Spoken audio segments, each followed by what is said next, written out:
Thank you. My name is Kingsley Chinda. I represent Obio in the House of Representatives and the minority leader of the House. Fortunately, this is my constituency. I speak for this constituency in the National Assembly, and we have just concluded our party, the People's Democratic Party primaries today, and the flag bearer has emerged in the person of Dr. Gift Worlu, who is a seasoned administrator. You understand too that he is a lecturer in the university, so we expect to get the best from him. He has also assured us that he is going to look at human capital development, and I believe that that is the hub of development in any society. Develop the people, you develop the society. So I believe that going to the polls will come out very victorious. This is a PDP local government area. My constituency is a PDP constituency, and I believe that we'll go back home, talk to our people. We have a good product. Good thinking, good product. So we don't have problem marketing our products. Thank you. Okay, sir. A lot of people are worried about the trend of having APC and PDP adopt single candidates. It's unprecedented. What do you say about this development? Well, it is not unprecedented because I'm sure that if you're in this country, even national elections, you hear other parties adopting candidates of other political parties. And when you have a good product like Dr. Gift Worlu, what else do you want to do other than identify yourself with the best? Because what you're looking at is development in your local government, not about political party. I think that we have a good candidate, and I believe that every true Obio son should key behind him.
Our leaders,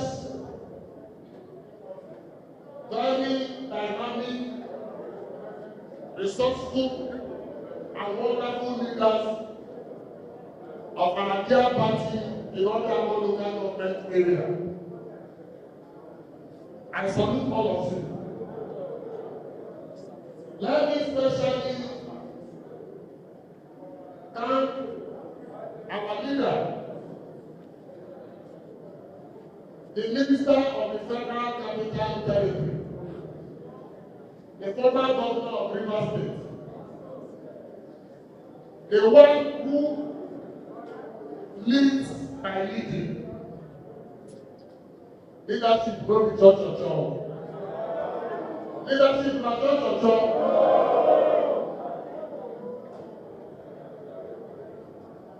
Honorable Chief Barrister Dr. Nyesom, Wike, GSS Aronas, COM, Plus Africa Adventure.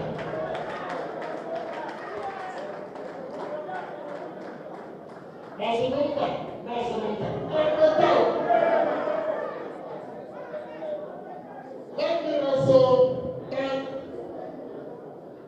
our leader, the Right Honorable Oko-Jumbo, and Rotimi House of Friends, Federal Republic of Nigeria.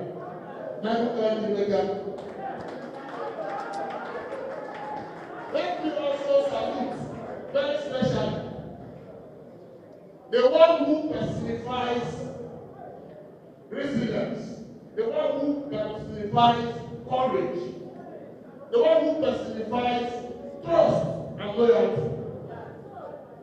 The Speaker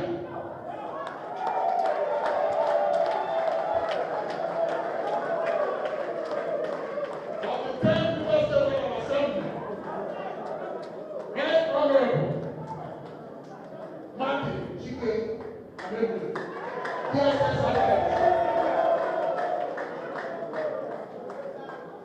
The chairman of our party in the local government, my own brother, my senior brother, Honorable Innocent Party One.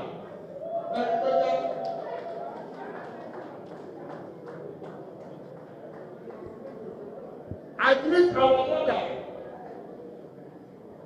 who represents us in the South Zonal Office of the party, Mrs. Wike. We are also blessed with the presence of the woman, very strong woman, very resourceful, very supportive, a mother in the true meaning of the word mother, the representative of full people of Obio constituency in the Rivers State House of Assembly, Madam Emilia Amade.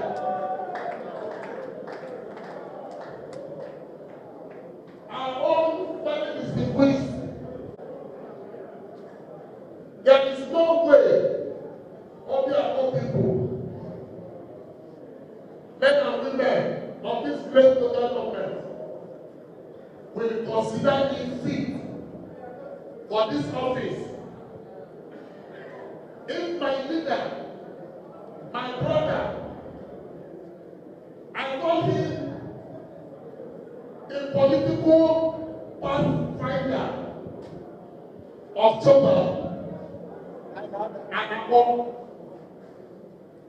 If he didn't say, if Worlu is good to go, I will not be good to go.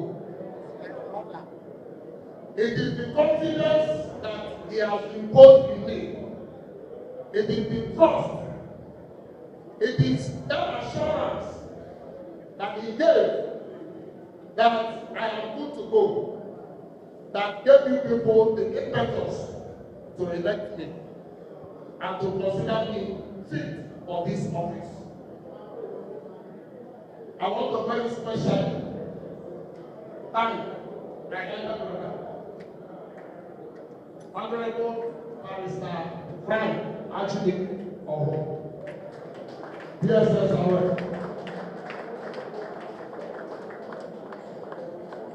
let me thank all the delegates who have voted in this election, and also thank and congratulate all those who were elected as councillors to represent the various wards in our local government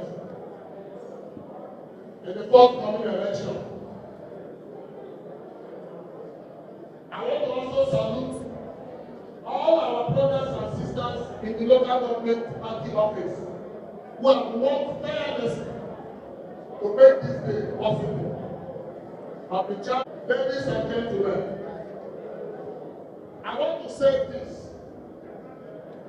Ordinarily, I should just say thank you and go away.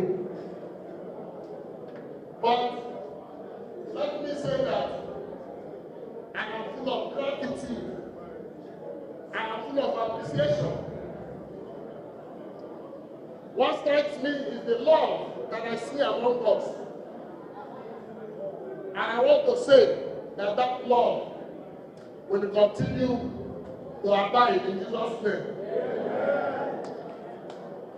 Let me thank our leaders who are here So please, when you go back, then our leader,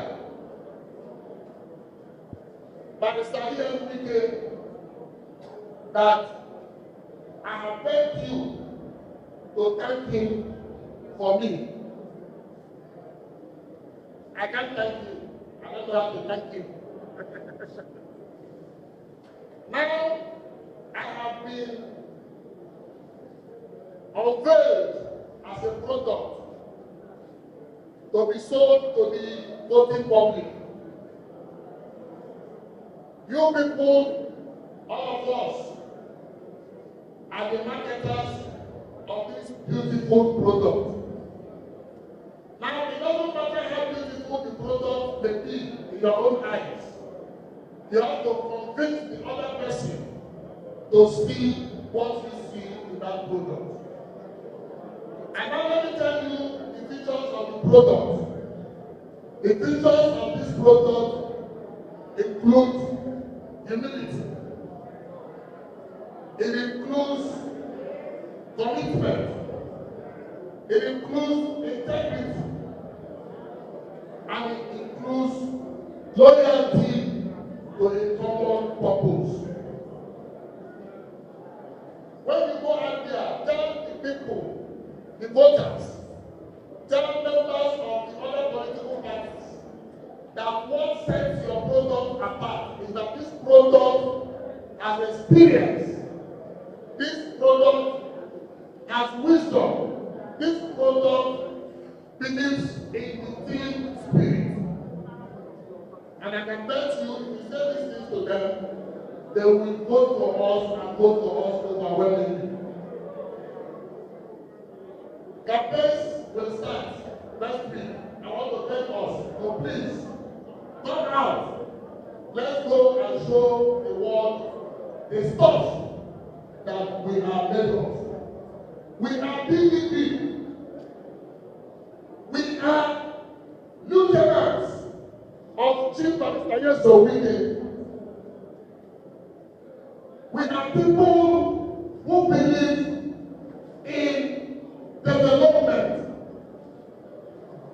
And I want to tell you, at the time I'm elected as your chairman on the 30th of this month, Obio will see the true meaning of human capital development.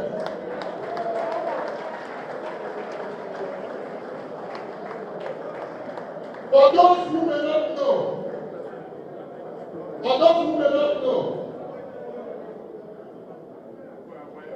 I'm a lecturer in the university, and so my work is human capital development. And that is what I will bring to bear in the governance of our local government. Go out there and tell them. Go and tell them. Go and tell them. If you want to come, go and tell them. Go and tell them. If you want to win this election, and let down. Thank you very much. The fact is that I've been around. I've been caretaker committee chairman of our local government in the past. And during that time, I was able to etch in the hearts of our people what I would call a vision of how a local government should be run. I decided to come into this contest for the reason that I believe that I have what it takes to be able to rewrite the political, the economic, and the cultural landscape of our local government. Some of the things that I see happen in governance and politics are a far cry from what the books say about how people should be led and managed. And I'm happy that today in Nigeria, we have a visionary president who is trying to change the way things are done, coming up with new policies, making sometimes very difficult and unpopular decisions, but decisions that are fair and courageous, decisions that we ought to have taken some 20, 30 years ago.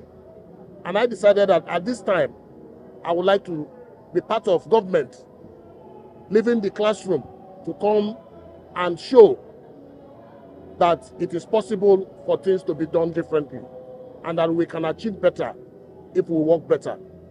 Okay, so one of the areas we talked about in there was the issue of human capital development. It has become a cliche amongst public office holders.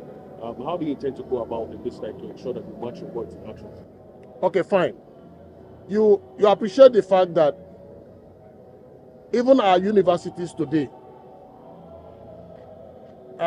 in our universities today, it appears that people have forgotten what the mandate is. Because we are supposed to prepare people and make them industry ready. We're supposed to train minds to be entrepreneurs. We're supposed to develop people who will go back to their communities and develop the community. Unfortunately, for some reasons that time will not allow us to explain here, it appears that a lot of people get out of school and yet they are unemployable. And I am thinking that the time has come for us to de-emphasize paper qualification. We need to get our people, including those who have gone through universities, to take on certain training that will enable them participate meaningfully in the economy. Something that will make them industry ready. I give you an example. We have a burgeoning oil industry in River State. And in Obiakpo, the question you ask yourself is, how many Obiakpo people work in the oil industry, in the oil companies? How many of them? In Obiakpo, we have the Mopol Barrack. We have the police. We have Navy in Obiakpo. We have the Army and other security organizations. How many Obiakpo people work in those places? By the time you talk about entrepreneurship, majority of the businesses that we have in our local government, and these people are making a huge chunk of money trying to make ends meet through entrepreneurship, through trading, through businesses. How many Obiakpo people are involved in those things? My coming is to change the narrative, is to make our people understand that everybody doesn't have to depend on politics and government. Everybody doesn't have to run after politicians. People must be led to the places where they can now find meaning in life through cognate training that addresses their needs as individuals. And that's what I'm going to do. I'm going to work with everybody in council, if I'm elected, to ensure that we develop programs and policies that address these issues. We're going to talk about infrastructure development, which is popular around here. Yes, but you need human beings to use those infrastructure for it to make sense. And for me, development is first about the people. Whether it is infrastructure or any other thing that you are doing, the target must be the people. And for me, if we are able to lift our people out of poverty, if we are able to show our people the way, if we are able to convince our people that it is not sustainable, some of the things that they are doing currently, and if they agree, and I believe they will agree, and they take this path of reinventing themselves and re-engineering the entire ecosystem, I'm sure that Obiakpo, in the next 2-3 years, will be a place where everybody wants to go to. And everybody who is an Obiakpo son or daughter will be proud that they come from Obiakpo and that they are beneficiaries of the goodness that Obiakpo represents. Thank you very much.